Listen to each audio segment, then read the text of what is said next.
سوال ہے ہندوؤں کے تہوار ہولی اور دیوالی کے کھانے کا کیا کیا جائے، وش کر سکتے ہیں؟ یہ بڑا سینسٹیو ایشو ہے۔ پچھلے دنوں آپ کو پتہ دیوالی کی جو سرمنی ہے منائی گئی ہے 6 نومبر کو۔ یہ ہندوؤں کے ہاں 2 بڑے تہوار منائے جاتے ہیں، ہولی کا اور دیوالی کا۔ اسی طریقے سے کرسچنز کے ہاں بھی یعنی کرسمس کا تہوار منایا جاتا ہے، اور بھی غیر مسلم کے ہاں تہوار منائے جاتے ہیں۔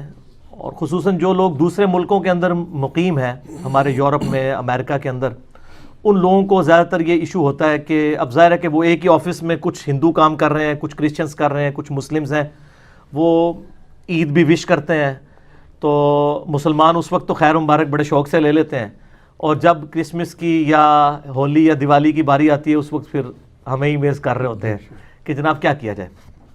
تو یہ اب اصولی بات اس حوالے سے سمجھ لیں۔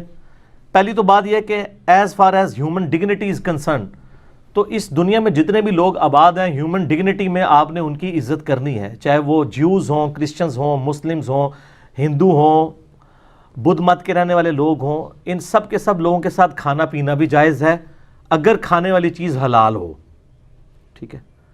ایک پلیٹ میں بھی آپ کھا سکتے ہیں، کوئی اسلام کے اندر اس کی ممانعت نہیں ہے۔ اب رہا یہ ان کی مذہبی ایکٹیویٹیز کا تعلق، تو چونکہ یہ زیادہ تر مذہبی ایکٹیویٹیز شرک کے اوپر مبنی ہے، شرک کے ساتھ اسلام کو آپ کو پتہ ہے ایک خاص مزاج ہے۔ شرک is the most sensitive issue in the sight of اللہ۔ قرآن حکیم میں کم از کم 2 دفعہ یہ آیت ریپیٹ ہوئی ہے، سورہ النساء کے اندر 116 اور 48 نمبر، ان اللہ لا یغفر ان یشرک بہ ویغفر ما دون ذلک لمن یشاء۔ بے شک اللہ اس گناہ کو تو معاف نہیں کرے گا کہ کوئی اللہ کے ساتھ کسی قسم کا شرک کرے، اس کے علاوہ ہر گناہ معاف کر دے گا۔ دنیا میں جتنے بھی گناہ ہیں وہ شرک کی ہی درخت کے آپ سمجھ لیں شاخیں ہیں کسی نہ کسی فارم میں، اور جتنی دنیا میں نیکیاں ہیں وہ توحید کے شجرہ مبارکہ کی شاخیں ہیں۔ یہ جو مذہبی ایکٹیویٹیز ہیں دوسرے مذاہب کی، چاہے وہ جیوز کی ہوں، کرسچنز کی ہوں یا ہندوؤں کی ہوں، یہ زیادہ تر شرکی ایکٹیویٹیز ہیں۔ اب وہ شرکی ایکٹیویٹیز کے اندر مسلمان تو حصہ لے ہی نہیں سکتا۔ پھر کھانے پینے کا جو تعلق ہے، اگرچہ ان شرکی ایکٹیویٹیز کا کھانا پینا حلال بھی ہو، یعنی کوئی سبزی پکا کے لے آتا ہے، لیکن چونکہ وہ جس نام پر ہو رہی ہے نا وہ شرک والا معاملہ ہے، تو اس لیے اسلام اس کو انڈورس نہیں کرے گا۔ قرآن حکیم میں اگر آپ سورۃ المائدہ پڑھ کے دیکھیں نا، تو غیر اللہ کے نام کا جو کھانا ہے، اللہ کے علاوہ کسی اور کی تقرب کے لیے یا اس پہ غیر اللہ کا نام بولا گیا ہو، اعوذ باللہ من الشیطان الرجیم، آیت نمبر ہے 3 سورۃ المائدہ کی، اللہ تعالیٰ فرماتا ہے حرمت علیکم المیتہ، تمہارے لیے حرام کر دیا گیا ہے مردار، والدم، اور بہتا ہوا لہو، یعنی جو ذبح کے وقت جانور کا خون نکلتا ہے نا، یہ خون ہے تو پاک ہے لیکن پینا حرام ہے۔ اسی طریقے سے شراب جو ہے، کپڑوں کو لگ جائے تو کپڑے ناپاک نہیں ہوں گے، لیکن شراب پینا حرام ہے، اسپرٹ ہو جائے، الکوہل ہو جائے۔ اسی لیے ہم وہ کہتے ہیں کہ آپ اسپرٹ والا جو الکوہل والا پرفیوم بھی استعمال کر سکتے ہیں، وہ آپ پی نہیں رہے ہوتے۔ وَلَحْمُ الْخِنْزِيرِ، اور خنزیر یعنی سور کا گوشت، پگ کا گوشت، یہ اصل میں ایک ایشو ہے کہ یہ ایسا جانور ہے جو سبزی خور بھی ہے، گوشت خور بھی ہے۔ ویسے سارے سبزی خور جانور جو ہیں، جو بہیمۃ الانام ہیں، وہ حلال ہیں، لیکن اس کے بارے میں جب پوچھا گیا کہا گیا نہیں یہ حرام ہے۔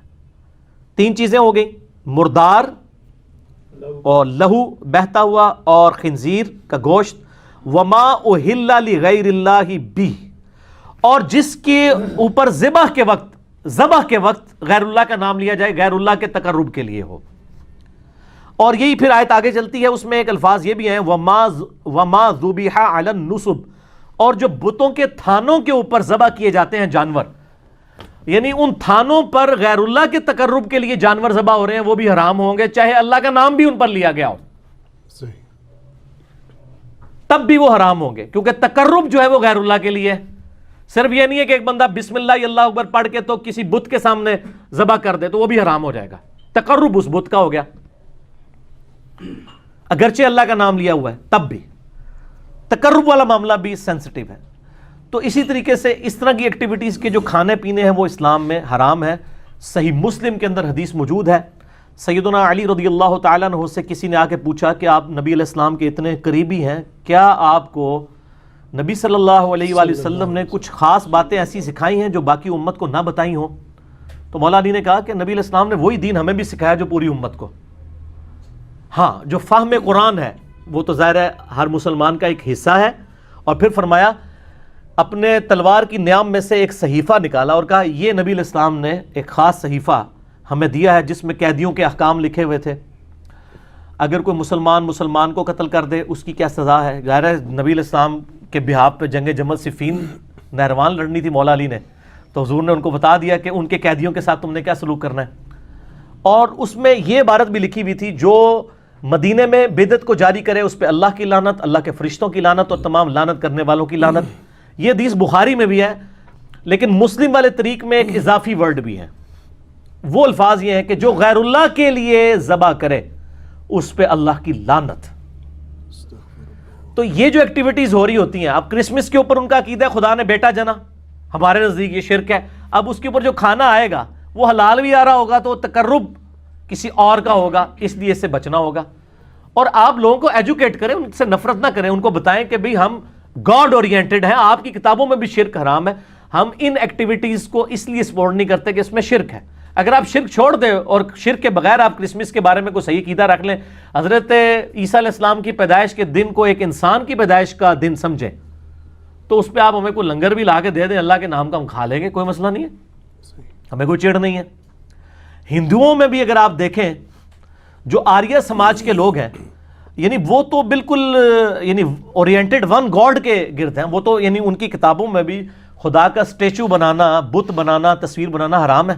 اور ڈاکٹر ذاکر نائک نے پوری ویڈیو ریکارڈ کرائی ہے نا، سملیرٹیز بٹوین ہندوازم اینڈ اسلام، اردو میں بھی ہے اور انگلش میں بھی. آپ دیکھیں کہ ان کی کتابوں میں کس طرح کی توحید موجود ہے.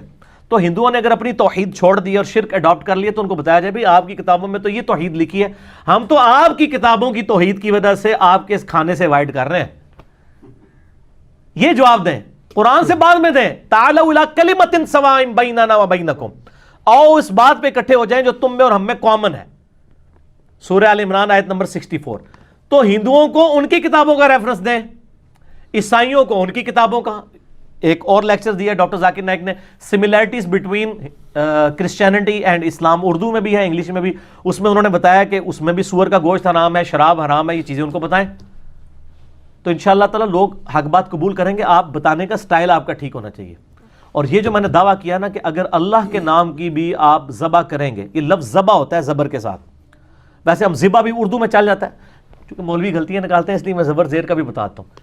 آپ اللہ کے نام کا بھی اگر ذبح کریں گے کسی تھام کے اوپر جا کے تب بھی حرام ہوگا.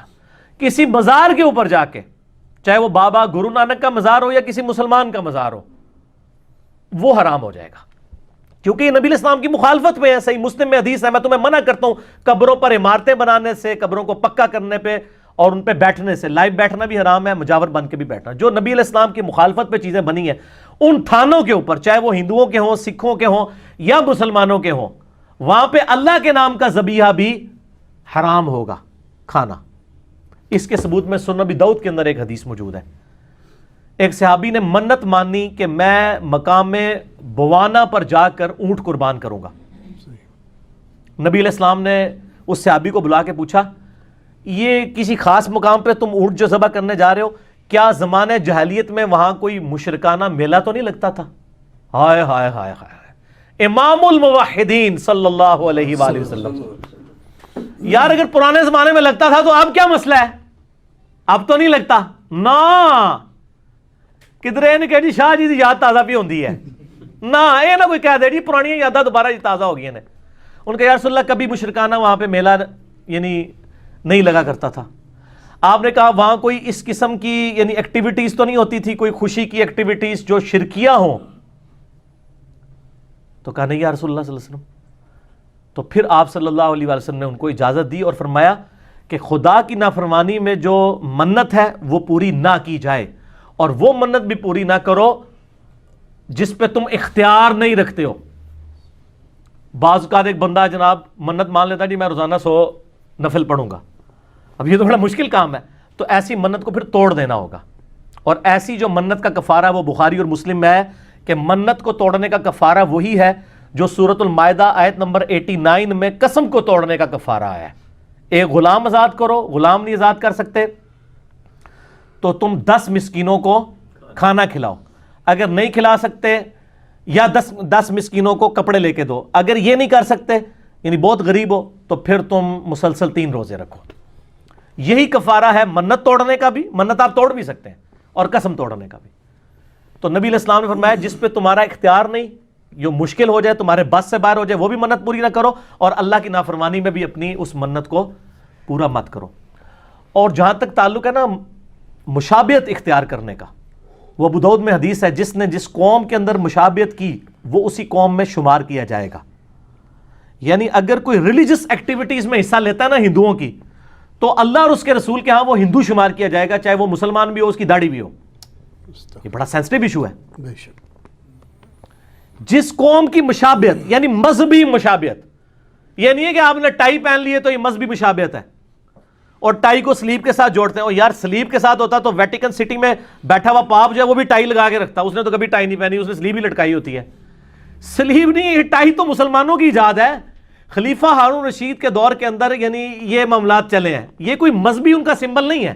آج ہندو بھی ٹائی پہنتا ہے، آج مسلمان بھی پہنتا ہے، سکھ بھی پہنتا ہے، عیسائی بھی، یہ مذہبی نہیں ہے۔ مذہبی مشابہت حرام ہے، تو ٹائی پینٹ کوٹ کے اندر، پینٹ شرٹ کے اندر سارا وہ گھسا دیتے ہیں، کہتے ہیں یہ آپ ان میں سے اٹھائے جائیں گے۔ اور انہی مولانا صاحب کو پوچھیں گے آپ کے جیب میں جو مرید نے 40,000 روپے کا مفت آپ کو 76 موبائل گفٹ کیا ہوا ہے، 76 موبائل میں ذرا اس کو جوک کے طور پہ کہتا ہوں، اتنا لمبا موبائل جو اسمارٹ فون ہے، یہ کافروں کا نہیں بنایا ہوا، یہ مشابہت نہیں ہوگی؟ کہتے نہیں، اس کی نہیں ہوگی مشابہت۔ وہ کہتے ہیں دیکھیں کوئی مذہبی ایکٹیویٹی تو نہیں ہے نا، تو سر پینٹ شرٹ کون سی مذہبی ایکٹیویٹی ہو گئی ہے؟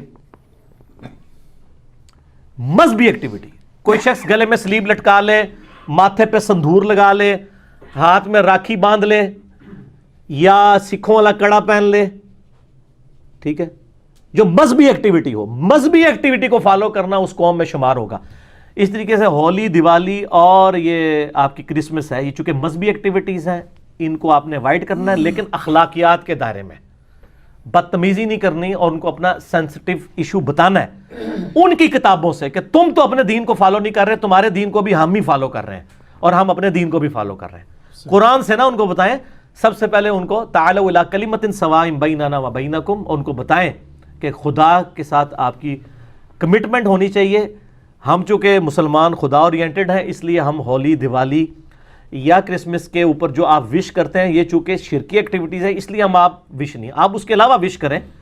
اگر کوئی انڈیا کی ٹیم کبھی کرکٹ میچ جیتتی ہے تو آپ خوشی میں ٹافیاں بانٹتے ہیں، تو مسلمان بھی کھا لیں گے، کوئی مسئلہ نہیں ہے، ٹھیک ہوگا، ہمیں کوئی اعتراض نہیں ہوگا، یہ مذہبی ایکٹیویٹی نہیں ہوگی۔ ونس جب آپ مذہبی ایکٹیویٹی کریں گے، کفار کے ساتھ مشابہت ہوگی، وہ بڑا پھر سینسٹیو ایشو ہو جائے گا، اس لیے اس کو آپ نے اوائڈ کرنا ہے۔ اس کو اوائڈ کرنے کا طریقہ بھی میں نے بتا دیا، خالی میں لاہور دا راہ نہیں دسیا، لاہور جانے کا کرایہ بھی دے دیا، صرف راستہ نہیں بتایا آپ کو کہ اس طریقے سے اس ایشو کو غیر مسلم ملکوں میں رہنے والے لوگ ٹیکل کریں۔ ہندو کوئی کہ ان کو کہ آپ کی کتابوں میں شرک غلط لکھا ہوا ہے، غیر اللہ کے نام کی نیاز نہیں ہو سکتی، کرسچنس کو بھی بتائیں اور کہیں کہ یہ آپ اپنی کتابوں پہ نہیں چل رہے، دیکھو ہم مسلمان آپ کی کتابوں پہ آپ سے بڑھ کر چل رہے ہیں، آپ بھی ان چیزوں کو دیکھیں، ٹھیک ہوگا؟ ٹھیک ہے۔